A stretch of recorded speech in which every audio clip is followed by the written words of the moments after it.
This is the first time I've ever tried to forge copper, especially solid copper. So today we're going to have a little play around and find out what we can make from this.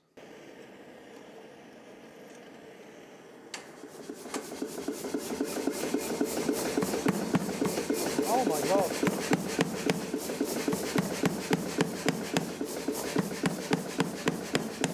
That is soft.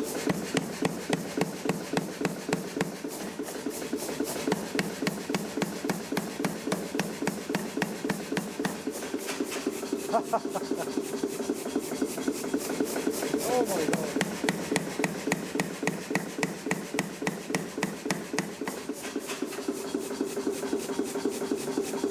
Wow. Wow.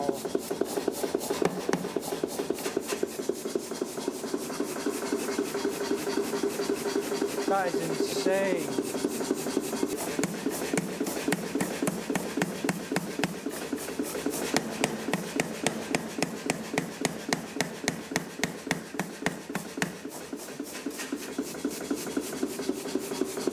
So copper, that was a lot softer than I thought it would ever be. I knew it was going to be soft, but not buttery soft. What a material that is. So problems I think we're going to encounter is all the divots on the anvil, divots in the hammer face is going to come out in the finished material. Grinding marks, filing marks, that is a no-go. And it's quite strong because I work hardened it pretty cold under the power hammer.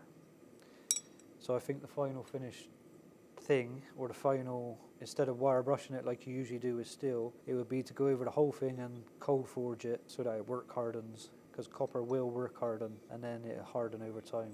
So what I'm going to try and do now is just punch a little hole in the end and see if we can punch and drift a hole for a bottle opener end. So it looks cold, but that is actually really hot. So what I'm going to do, put a slot punch. Oh my god. Okay.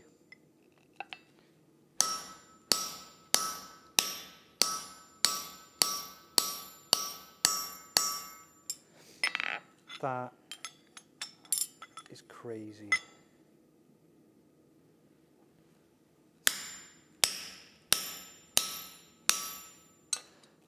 I don't think it's going to shear like steel.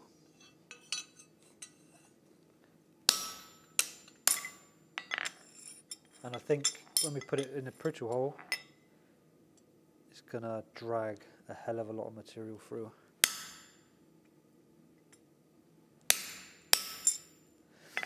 That is so soft, that's difficult to punch.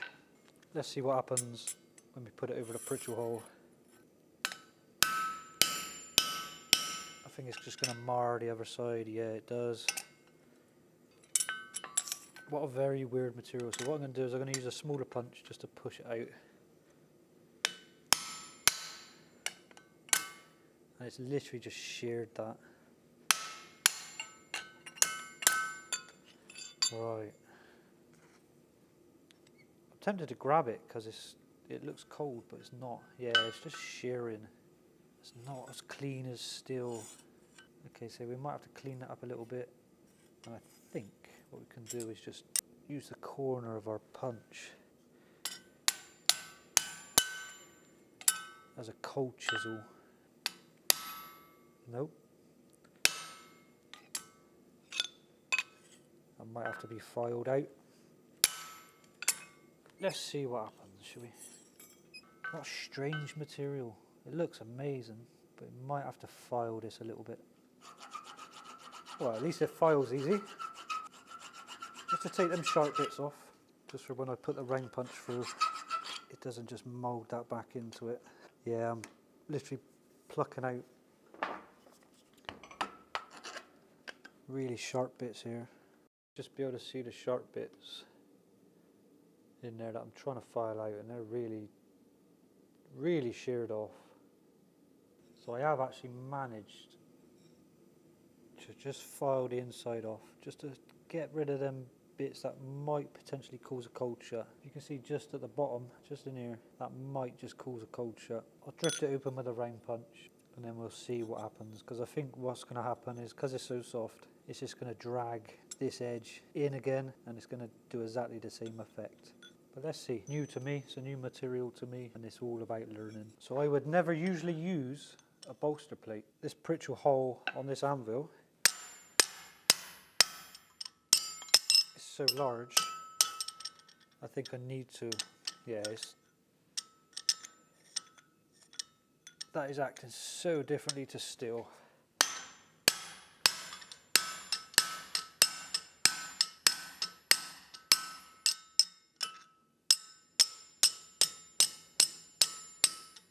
Wow, it's more like titanium does.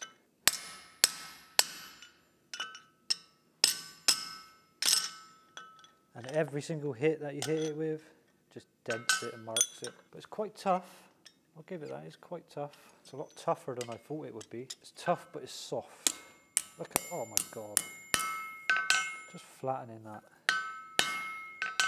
Okay, it does mar back into itself. And now we'll go in the actual Pritchell hole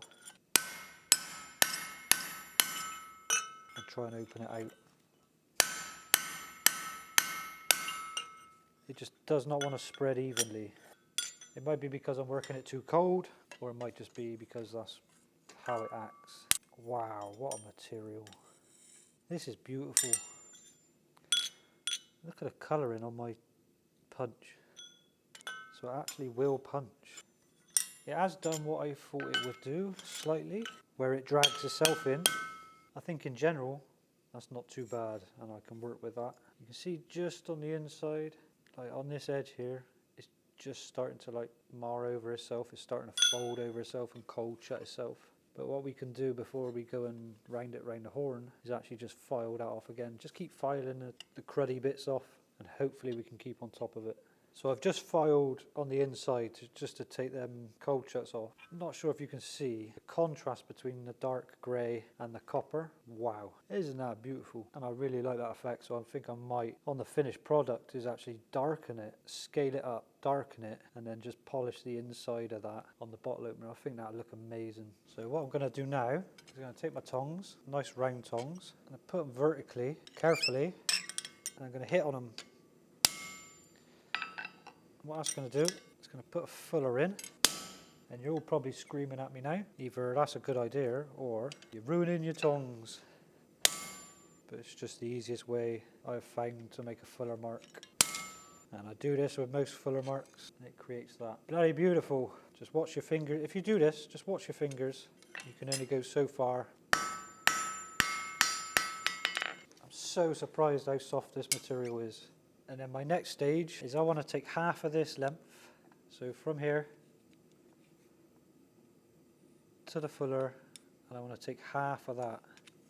So I'm going to guess it probably around here, and then I'm going to chop the rest of that length off. So I'm going to take a hot cut.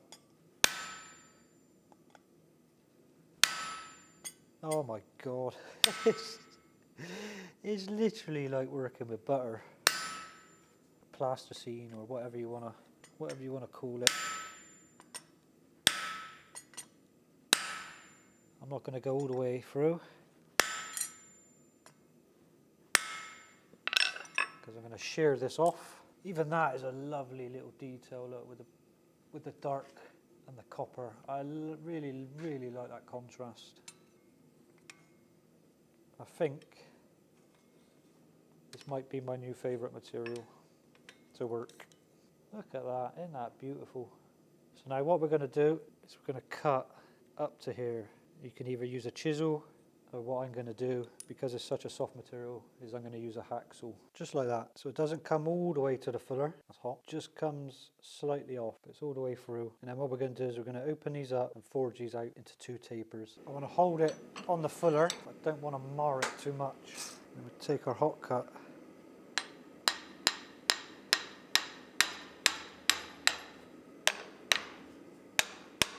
Oh, that bends a lot easier than steel.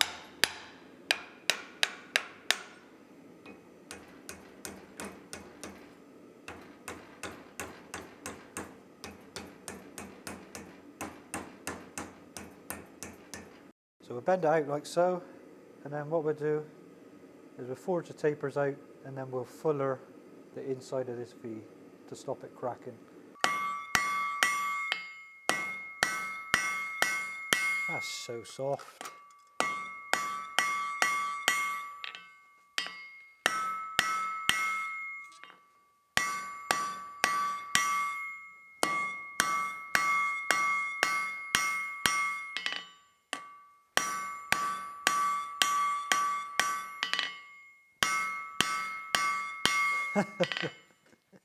It's ridiculous.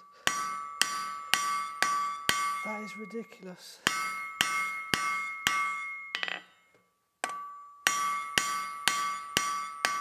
I've never known a material like it. I don't know how far I can forge it.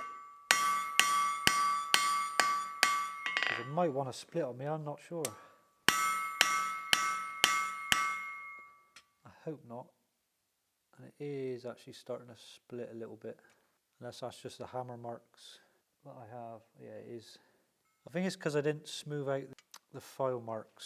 I think the file marks are actually just getting bigger. Or the cut marks from the hacksaw. Oh my god, look at the colours of that. Oh, look at the colours. Wow. Wow. That is special.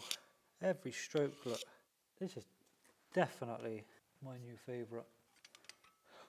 See if I can forge it still. Yeah, still soft.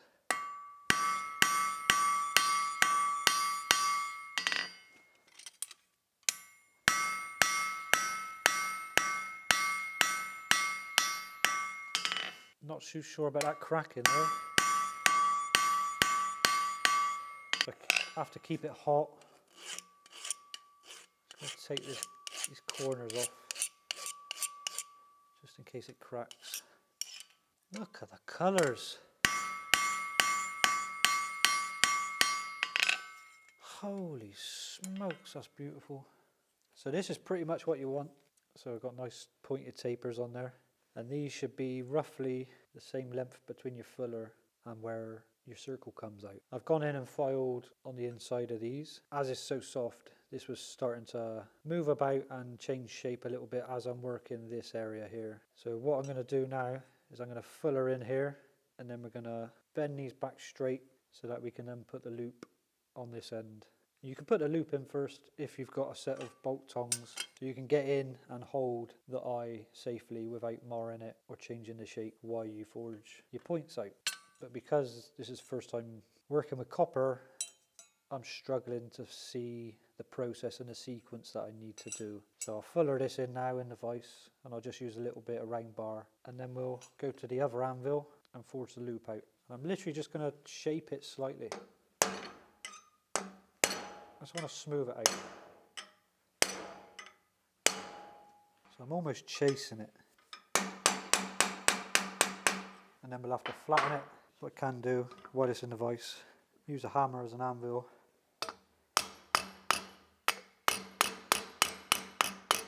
You won't be able to do this with steel, but I can do that with copper. Can get in there with a rat tail file if you wanted to, and just shape it up, but just remember you're going to leave all the file marks in there. Unless you can get in there and hammer them out.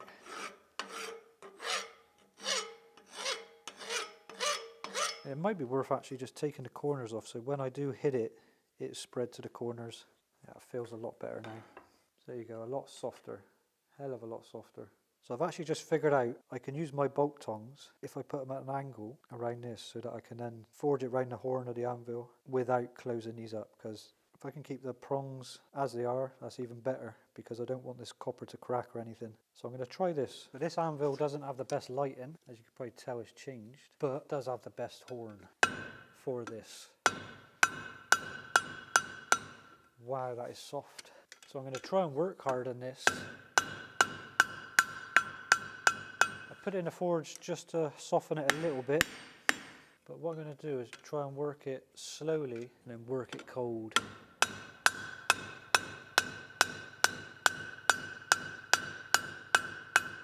So that it doesn't bend when you're using it. And my tongs are marring the copper at the minute. And I don't want to make this too wide, So I'm just taking my time and trying to work it as even as I can. If I come around the other side, I might be, that's a lot better.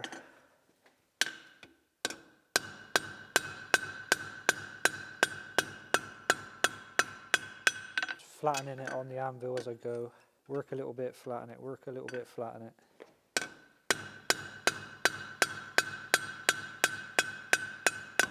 So I'm going to work the corner.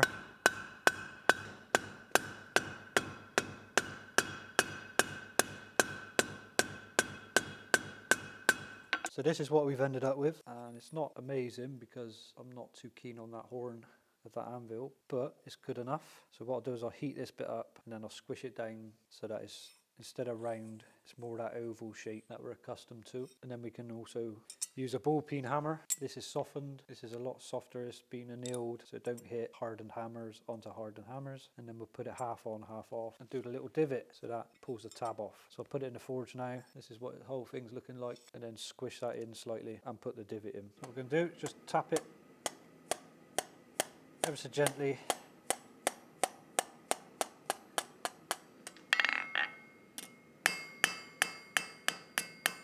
And that will give us the oval.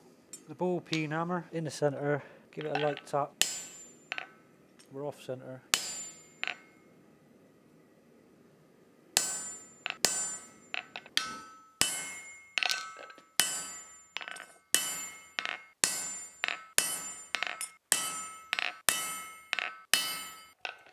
And that's nice. So now what our next step to do is to basically forge two little lines in here, and then we'll curve it. That's very exaggerated, but we'll put a slight curve in either side. So that's a little bit of decoration, and then we'll put a curve in it just to give it a little bit of life before going on and bending the prongs round and bringing them up. So all I'm going to use for this is a piece of flat bar, and I'm going to hit it in like that. You see that nice little mark is made, and we're going to try and get it in the center, come in the other piece so it leaves a V, just like that.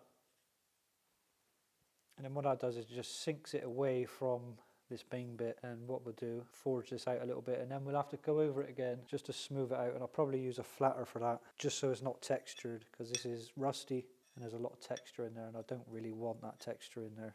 I want it nice and smooth. So we literally just come on the horn, find a nice spot,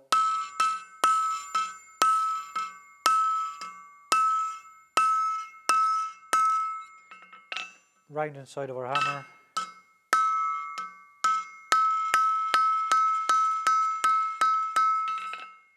just bring it in slightly,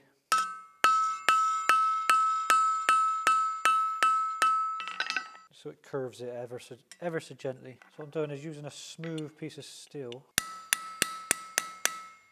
just to blend in those almost cut marks from that original piece, that original stamp. That's a lot better.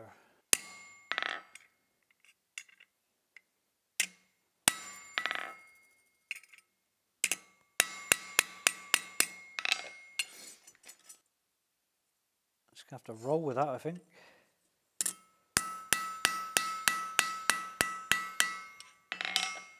So roll with it as it is. I'll redefine my line again.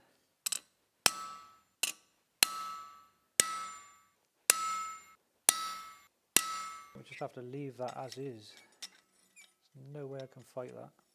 So one thing I'm absolutely loving about copper is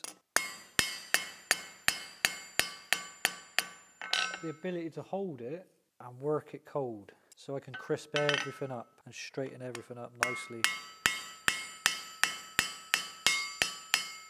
Because I want these tapers to be extra nice, extra crispy, extra flat. So really nice distal taper here and quite wide here, because what we're going to do is we're going to scroll these up, and I got to figure out which way to scroll these, because these are going to come round and they're going to sit on the inside of this, but we're going to bend it round a 12mm bar or a piece of round bar. Basically it's going to go round and then follow the line of this and then a little scroll. So what we'll do is we'll come this way, and then so I got to scroll them in. So like, I don't know if I can scroll it cold.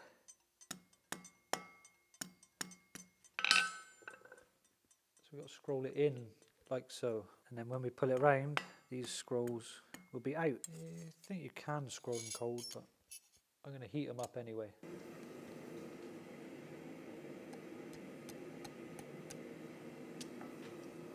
God, this moves so easily.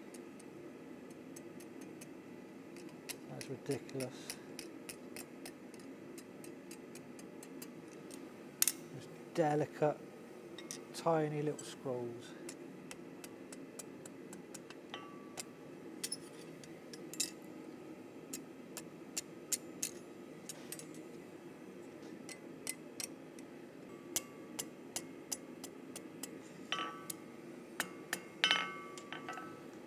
It's bending the other bit, the bit that I don't want bent. It's bending that.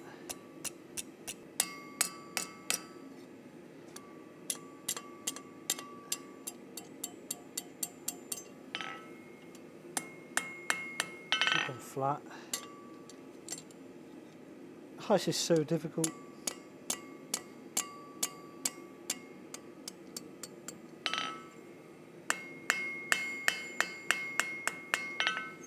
Right, I think that's delicate enough.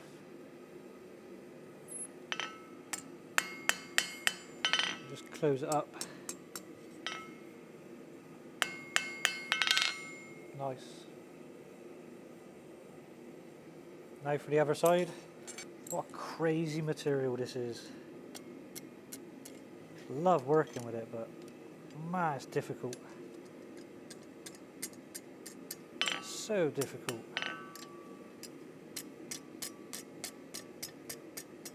Completely different to steel. Completely different to anything else I've ever worked.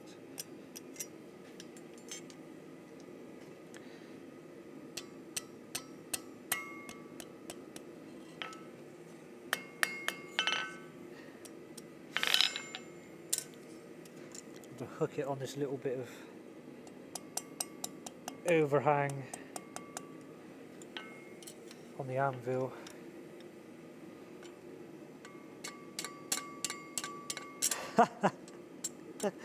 It's so soft. It's just too soft. Wow.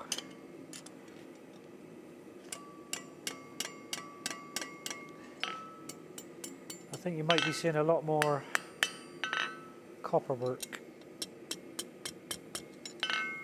coming up in the near future. That one's not as nice. It's not as nice, but I don't think we can do much more with that.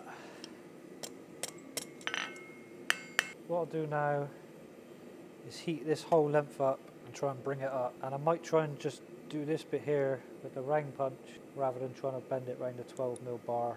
Put my round punch in till it stops. And then work from the bottom.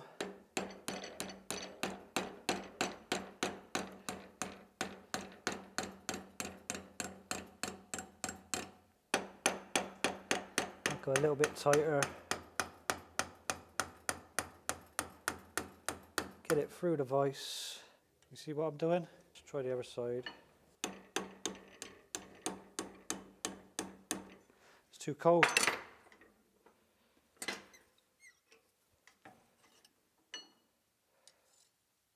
Beautiful shape. What a beautiful shape that is. So round two with a bit of heat in it. That's better.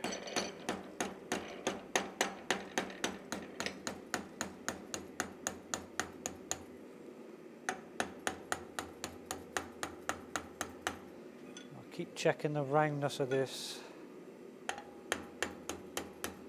Oh, look at that. Now come in with my round bit. My round side of the hammer. And just pucker it up. How beautiful is that? And look how beautiful that shape is. Just keep doing exactly the same thing. Round side of the hammer.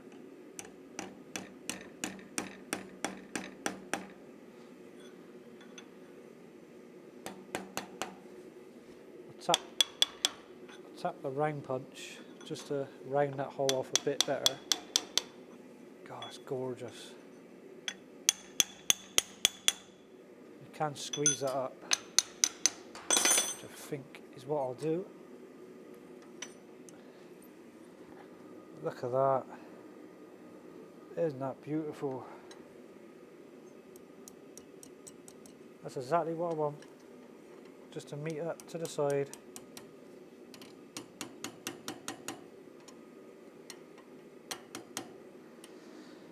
Do you know what? I quite like them little teardrops. So what I might do is open this one up a little bit more, just to bring that scroll down slightly. See what I'm doing.